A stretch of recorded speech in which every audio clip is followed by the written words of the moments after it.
We're sitting in the new Green Skills Academy at Ail-ddelweddu. It's a centre that represents the future of green skills, sustainability and innovation in Carmarthenshire.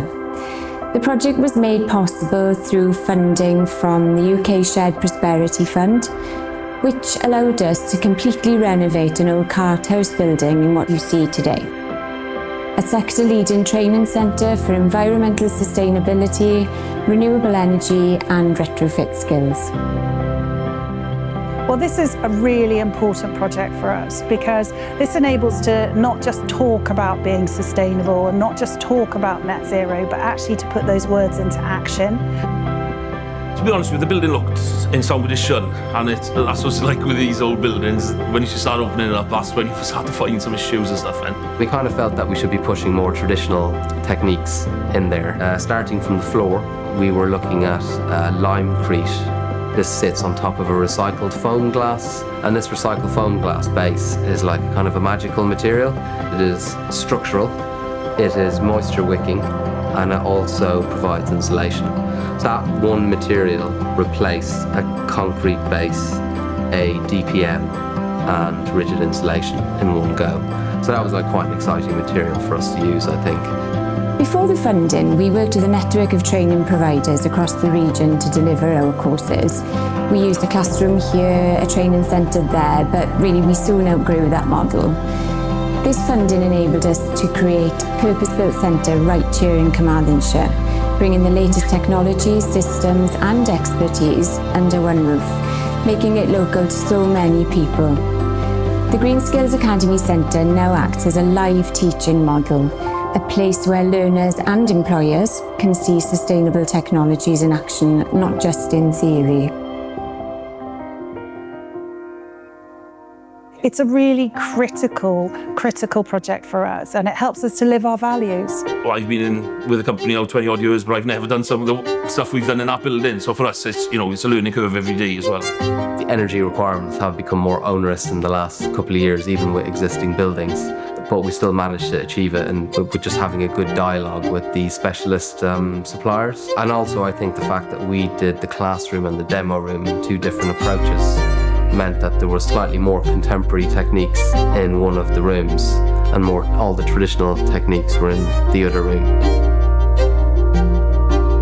Our goal was really clear. We wanted to create a local hub where we could train the next generation of green professionals. We wanted to support our regional workforce to reskill and to help businesses on their journey to becoming sustainable. We wanted a space that demonstrated best practice in energy efficiency, carbon management, renewable technology and sustainable construction. A showcase for how historic buildings can be reimagined for a low carbon future.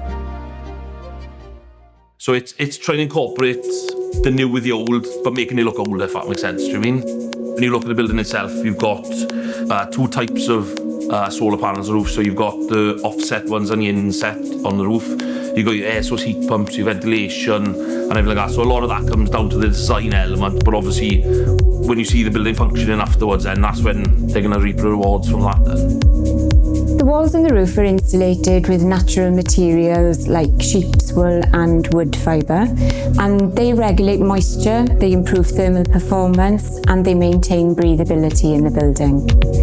The ventilation is provided by a mechanical ventilation system with heat recovery, which brings in fresh filtered air while retaining warmth. Not only are we ensuring that every bit of heat that is generated in the building is reused, but we're maintaining a healthy environment, managing the CO2 levels in the classroom.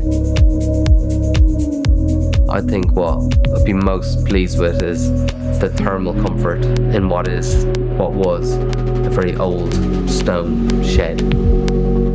I think they spent a lot of time on getting this building right before it came out to us. So I think, we've had a few little changes, but that's from seeing the building as it is and think, all right, we could do with this there or that there. Mostly with the sort of layout and the electrics and how the room was going to be used. But I think with Gemma and obviously the design team, I think they spent so much time pre-tender for us. I think they nailed it all on the head before we had it, Every detail mattered here. Lighting is sensor activated and daylight responsive, and the original slate slabs that we uncovered during the renovation have been cut and reused as windowsills. The Arch's development is more than a renovation. It's an investment in people, skills, and our shared sustainable future. Through UK SPF funding, we've transformed this historic building into a modern learning hub that demonstrates what's possible when tradition and innovation come together. What the Green Skills Academy represents is our commitment to climate change, and it represents our commitment to a greener, brighter future.